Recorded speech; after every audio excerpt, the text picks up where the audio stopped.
Praise the Lord. இயேசு கிறிஸ்துவின் இனிதான நாமத்தினாலே இந்த மறைவான மன்னா என்கிற நிகழ்ச்சிக்கு நேராய் உங்கள் யாவரையும் அன்போடு வாழ்த்தி வரவேற்கிறேன். இன்றைய தியானத்துக்காக நம்ம எடுத்துக்கொள்ளுகிற வேத பகுதி ஏசாயா 43வது அதிகாரம் 19வது வசனம். நான் உங்களுக்காக வாசிக்கிறேன். இதோ நான் புதிய காரியத்தை செய்கிறேன், இப்பொழுதே அது தோன்றும், நீங்கள் அதை அறியீர்களா? நான் வனாந்திரத்திலே வழியையும் அவாந்தர வழியிலே ஆறுகளையும் உண்டாக்குவேன். வார்த்தைகளை கேட்டுக்கொண்டிருக்கிற உங்களுக்கு என் வாழ்க்கை அவ்வளவுதான், என்னுடைய எதிர்காலம் ஒன்றுமே இல்லை, இது எல்லாமே முடிஞ்சு போயிடுச்சு, எனக்கு திருமணமே ஆகாது, எனக்கு திருமணம் ஆகுற வயசை நான் தாண்டிட்டேன், இல்லை எனக்கு திருமணம் ஆகி பல ஆண்டுகள் ஆயிடுச்சு, எனக்கு குழந்தையே பிறக்காது, இல்லை எனக்கு எந்த ஒரு ஆசீர்வாதத்தையுமே என்னால் பெற்றுக்கொள்ளவே முடியாது, நான் எவ்வளவு முயற்சி பண்ணாலும் என்னால் எக்ஸாம்ல மார்க் ஸ்கோர் பண்ணவே முடியாது, என்னால் ஒரு பிஸ்னஸை கரெக்டாக செய்ய முடியலை, என் வாழ்க்கை இவ்வளோதான், இதுக்கப்புறம் நான் வாழ்ந்து ஒரு யூஸும் இல்லை, அவ்வளவுதான், என் வாழ்க்கைக்கு நான் முற்றுப்புள்ளி வைக்கிறேன் என்று சொல்லி ஓடி இழைத்து போய் தளர்ந்து போய் என் வாழ்க்கை இவ்வளவுதான் அப்படின்னு சொல்லி முடிஞ்சது என்று முற்றுப்புள்ளி வைத்திருப்பீர்களானால் என்னை கேட்டுக்கொண்டிருக்கிற அருமையான தேவச்சனமே, உங்க முற்றுப்புள்ளிய காமாவாக மாற்றுவதற்கு கர்த்தர் இன்றைக்கு வந்திருக்கிறார். பிரியமானவர்களே, நான் உங்களுக்கு ஒரு கதை சொல்லுகிறேன். கப்பல்ல பிரயாணம் பண்ணி கொண்டு இருக்கும் போது திடீரென்று அந்த கப்பல்ல ஒரு விபத்து ஏற்படுகிறது. அதுல ஒரு மனுஷன் மாத்திரம் எப்படியோ தப்பி தவறி பக்கத்துல இருக்கிற ஒரு தீவுல போய் அவர் உயிர் தப்பி விட்டார். அங்க போய் பார்க்கும்போது தன்னோடு கூட வந்து எல்லாரும் மரித்து போனாங்க. அந்த கப்பல் எங்க போச்சுன்னே தெரியல. தான் மட்டும் தனியா நிற்கிறாரு. அவ்வளவுதான், என் வாழ்க்கை முடிஞ்சு போச்சுன்னு அவருக்கு தோணுது. இருந்தாலும் ஏதாவது ஒரு வழி இருக்கும், இருக்கிறத வச்சு நம்ம ஏதாவது பண்ணும் அப்படின்னு சொல்லிட்டு தன்னிடத்துல இருந்து இருக்கிற பொருட்களையும் அங்க கிடக்கிறது எல்லாத்தையும் வச்சு அவர் ஒரு சில நாட்களை கழித்து விட்டார். பக்கத்துல இருக்கிற அந்த இலை செடி கொடி எல்லாம் எடுத்து ஒரு சின்னதா தனக்கென்று ஒரு குடிசையும் போட்டு அவர் அங்கே வாழ ஆரம்பிக்கிறார்.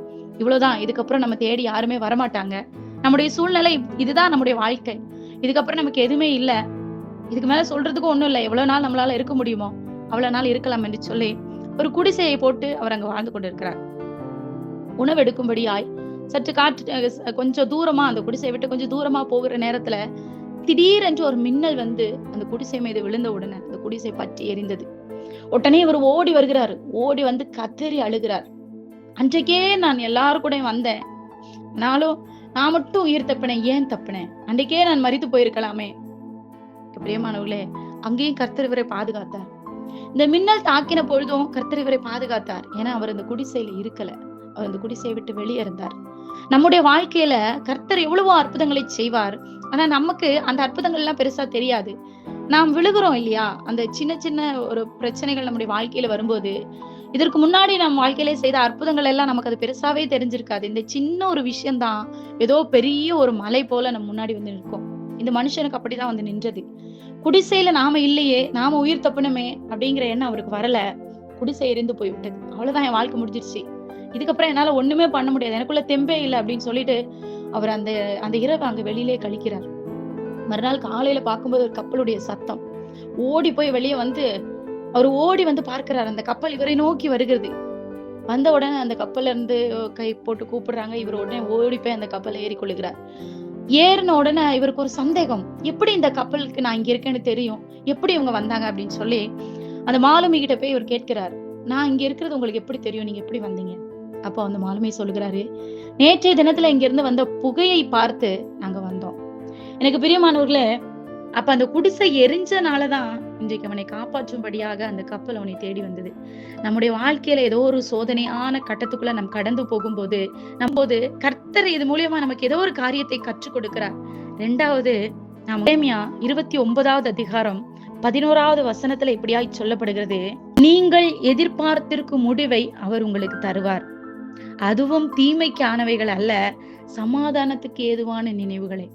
எனக்கு பிரியமானவர்களே, நம்முடைய வாழ்க்கையில நன்மைகள் நடக்கணும்னு சொல்லி நம்ம நினைத்திருப்போம். ஆனா எங்கேயோ ஒரு இடத்துல ஒரு பிரச்சனை வரும்போது, ஒரு போராட்டம் வரும்போது நம்ம என்ன பண்றோம்னா அதுக்கு அப்படியே ஸ்டாப் பண்ணி அதுக்கு ஒரு முற்றுப்புள்ளியை வைத்து விடுகிறோம். ஆனா நாம் ஆராதிக்கிற நம்முடைய தேவன் நம்முடைய வாழ்க்கையை அப்படி முடிக்க அவர் விரும்புகிறவர் அல்ல. நம்முடைய நினைவுகளை அவர் அறிந்திருக்கிறார். அந்த நினைவுகள்லையும் எது நல்லவைகளோ அவற்றை அவர் செய்ய சுத்தமா இருக்கிறார். அதுதான் எரேமியால வாசிக்கிறோம், நீங்கள் எதிர்பார்த்திருக்கும் முடிவை அவர் உங்களுக்கு தருவாராம்.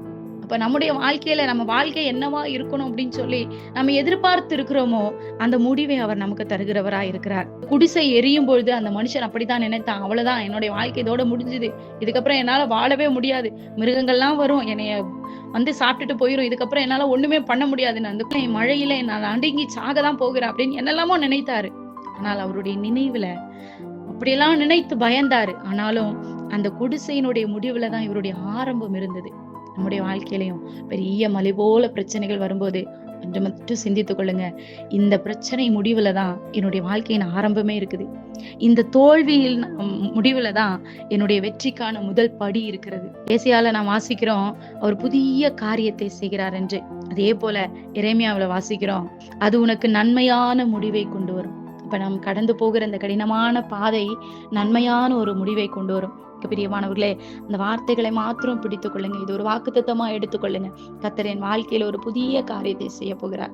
நான் கஷ்டப்படுறவங்களா இருக்கலாம், இப்ப நான் கஷ்டத்தினுடைய பாதையில நான் கடந்து போகலாம், ஆனா இதனுடைய முடிவோ எனக்கு நன்மையாக தீரும்.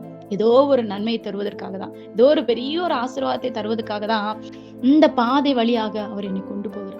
என்னுடைய வாழ்க்கையில இருந்து சில காரியங்கள் என்னை விட்டு போகிறது என்றால் என்று தெரிந்து கொள்ளுங்க, அது எல்லாத்தையும் எடுத்து விட்டு கர்த்தருக்கு பிரியமில்லாத காரியங்கள், நம்முடைய வாழ்க்கையில தோல்விகளை ஏமாற்றங்களை கொண்டு வருகிற சில காரியங்கள் நமக்கறியாமலே நம்மை சுற்றி கொண்டு இருக்கும். அது எல்லாத்தையும் அவர் புடுங்கி போட்டுவிட்டு ஒரு நல்ல ஒரு புதிய வாழ்க்கையை, ஒரு புதிய வழியை, ஒரு புதிய ஜாபை, ஒரு புதிய எதிர்காலத்தை கர்த்தர் உங்களுக்காக வைத்திருக்கிறார். அதுவும் சீக்கிரத்துல வரப்போகுது. விசுவாசத்தோடு ஜெபிங்க, ஜெபித்து அதை பெற்றுக்கொள்ளுங்க. இப்ப இருக்கிற முடிவை கர்த்தர் உங்களுக்கு புதியதாய் மாற பண்ணுவார். கண்களை மூடி ஜெபிக்கலாம். அப்பா, இந்த வார்த்தைகளை கேட்டுக்கொண்டிருக்கிற ஒவ்வொரு பிள்ளைகளுக்காய் ஜெபிக்கிறேன். இயேசு கிறிஸ்துவின் நாமத்தினால இவர்கள் எல்லாரையும் ஒப்பு கொடுக்கிறேன். ஆண்டவரே, இந்த கடினமான பாதைகள்ல கர்த்தர் இவர்களோடு கூட இருந்து அப்பா அவர்களுக்கு நல்ல ஒரு ஆரம்பத்தை கர்த்தர் கொடுப்பீராக. ஒரு புதிய காரியங்கள் வாழ்க்கையில தோன்றும்படியாய் ஜெபிக்கிறோம். அதுவும் அந்த காரியங்கள் ஆசீர்வாதமாய் வாழ்க்கையில நடக்க கர்த்தர் உதவி செய்யுங்க. இவர்களுடைய கர்த்தாவை முற்றுப்புள்ளி வைத்த இடங்கள்ல கர்த்தாவை நீர் காமா போட்டு இவர்கள் வாழ்க்கையை கர்த்தர் தொடங்கும்படியாய் ஜெபிக்கிறோம். அப்பா, அவர்கள் முடிவுல கர்த்தருடைய தொடக்கத்தை கர்த்தர் ஏற்படுத்துவீராக. இப்படி செய்கிறபடி நான் ஸ்தோத்திரம். இயேசு கிறிஸ்துவின் நாமத்துல எல்லாரையும் ஒப்பு கொடுத்து ஆசீர்வதித்து ஜெபிக்கிறேன். ஜெபங்களின் ஜீவனுள்ள நல்ல பிதாவே, ஆமென். May God bless you. For prayer support, please contact these numbers.